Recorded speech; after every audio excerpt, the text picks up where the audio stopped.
South गोव्यातल्या या बीचवर नदी आणि समुद्राचा संगम आहे। तर आज आमच्या 2024च्या शेवटच्या ट्रिपचा शेवटचा दिवस आणि आज मला साऊथ गोव्यातली एखादी नवीन जागा एक्सप्लोर करायची होती, म्हणून आम्ही बेतुल बीचला जायचं ठरवलं। पालोलेमपासून थोडं लांब असल्यामुळे एक्स्ट्रा पेट्रोल भरून घेतलं आणि निघालो। बेतुल बीचला जाणारा रस्ता खूप सिनिक आहे। इथे पार्किंग मध्ये बाईक लावून सरळ आलं की राईट साइडला हा साइन बोर्ड आहे। तिथून आम्ही बीचवर आलो। आम्ही इथे साधारण 12 वाजता पोहोचलो होतो, त्यामुळे ऊन लागत होतं, पण बीच खूप पीसफुल आहे आणि आम्ही धरून तिथे फक्त 7-8 माणसं होती। बेतुल बीचवर नदी आणि समुद्राचा संगम आहे असं मी वाचलं होतं, त्यामुळे मला जास्त एक्साइटमेंट होती इथे यायची। संगम बघायला तर नाही मिळाला आम्हाला, पण जेवढा वेळ आम्ही तिथे घालवला तो बेस्ट होता। संध्याकाळची रिटर्न मुंबईसाठी ट्रेन होती, म्हणून इथून निघालो आणि इथल्या मार्केटमध्ये मी ही बॅग घेतली। ऑन द वे उसाचा रस प्यायलो आणि एका हॉटेलमध्ये लंच करून पालोलेम मार्केटला आलो। थोडे काजू घेतले, मम्मा आणि गुड्डूसाठी थोडी शॉपिंग केली।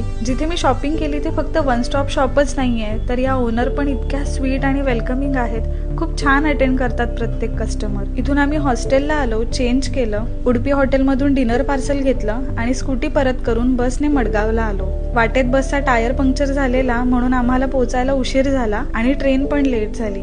लॉंग स्टोरी शॉर्ट, ही संपूर्ण ट्रिप निर्विघ्न पार पडली आणि या ठिकाणी ही गोवा गोकर्ण ट्रिप पण संपली आणि ही सिरीज पण। थँक्यू।